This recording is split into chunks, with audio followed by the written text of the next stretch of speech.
Hello guys, welcome to the vlog. Quick comparison lang between the 3 TPU tubes. Ito yung mga TPU tubes na mga gamit ko. This one is from Ride Now. This one is the Ride Now Race Formula. Ito yung NPY aluminum tube, aluminum valve.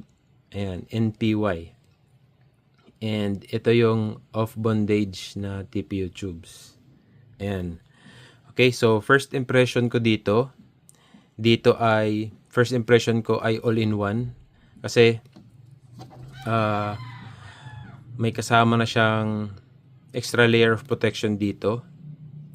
Pinapadikit ito. Ayan, nakikita niyo yung butas, natanggal and pinapadikit para may extra layer of protection. Kasi before, yung mga TPU tubes, yung madalas na problem ay yung dito. Naglilik yung hangin. And aside from that, may dalawa na siyang patch kit. Ayan. And dito naman, hindi ako masyadong bumili sa plastic kasi plastic dito. Pero sa taas na part ay aluminum na. Ayan. May kasama na siyang para lapat dito sa rims and hindi magasgas. O-ring and parang holder. Tapos may valve cap na kasama. Ayan. So if you are using a mini pump, electronic mini pump, much better na yung bilhin nyo ay aluminum. Kasi pag plastic ay prone sa tunaw. Marami na akong cases na nabasa sa Reddit. Dito naman, ito yung NPY TPU tube. Ayan, hindi siya masyadong sikat pero I think carry sila ng off bandage. Ayan, first impression ko guys, mas makapal ng konti yung TPU niya, yung material compared sa Ride Now. And mas premium siya tingnan kasi as you can see, aluminum siya all the way. Aluminum. Wala siyang O-ring pero okay na rin kasi may pang lapat siya para hindi magalaw yung valve and protection na rin sa rims natin. Ayan. Aluminum all the way. Compared sa Ride Now, plastic yung dito guys. And aluminum na yung kalahati and sa taas. Ayan. Downside ko lang dito or hindi ko lang nagustuhan kasi wala siyang kasamang extra layer of protection sa valve dito. And wala siyang patch kit. Pero first impression ko mas premium to compared sa Ride Now. Kasi nga sa aluminum. And lastly, itong off bandage. First impression ko, budget friendly kumbaga. Kasi tingnan mo naman, plastic, yung valve cap, aluminum na walang thread, tapos plastic. Compared sa dalawa, ayan, aluminum valve cap, tapos may threaded, may protection pa, and holder kumbaga, and protection sa rims.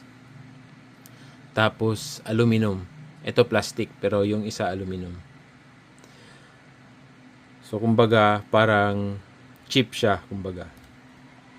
And may mga bad experience ako nito. Yung first TPU tube ko ay nabutas agad. Tapos yung nakabutas ay parang maliit na fiber wire, parang ganun lang. So makapal nga siya pero ewan ko lang kung bakit nabutas yung TPU tube na ganun lang kaliit. Very small lang talaga guys. Second na bad experience ko ay yun nga, sumisingaw yung hangin dito guys. May dala akong tool para ma-adjust and mahigpitan.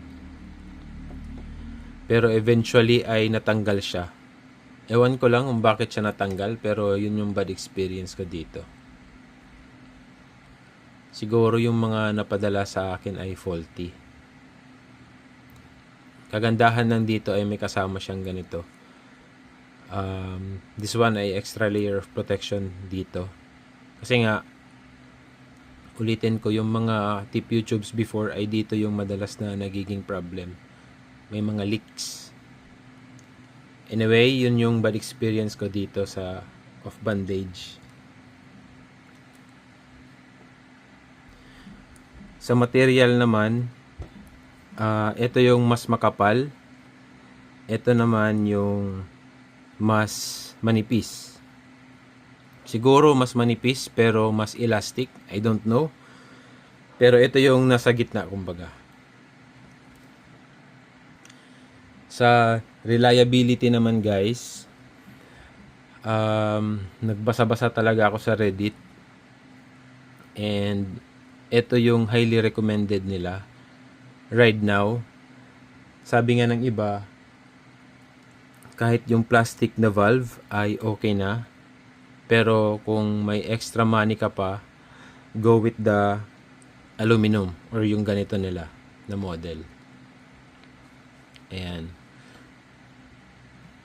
Sa dalawa naman, wala akong masyadong nabasa na mga reviews online. Ito yung highly recommended nila right now.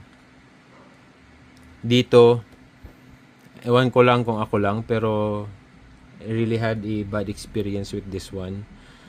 Pero pag long ride masyado, dinadala ko lang siya para pang extra lang, to be sure, and may assurance tayo na makauwi.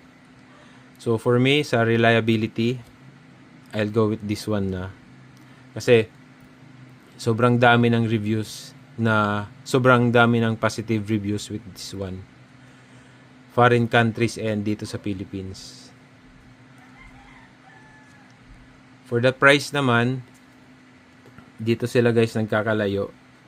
Sa off bandage, nabili ko ng 180 pesos. I think 180 pesos each or 200 kasama na promo and shipping each. Dito naman sa NPY ay 220 to 230 each. And dito sa Ride Now ay 480 pesos. Yan. So I think ito yung top of the line nila. Pero yung mga plastic valve ay around 200 pesos something.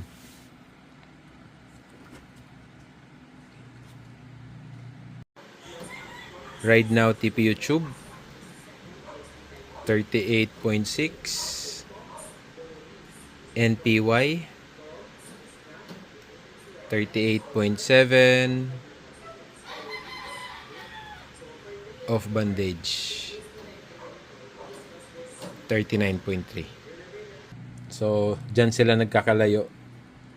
For me, kung may kasamang ganito lang sana yung NPY, I'll go for this one. Kasi yun nga, 200 plus lang.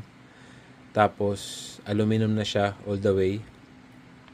And ito rin kasi yung gamit ng wife ko. Ito yung in-install ko sa bike niya. And magma 1 month na. And so far ay yun nga, wala namang problem. Okay, yun lang guys. I think that's it. Thank you guys for watching. Ride safe. Bye-bye.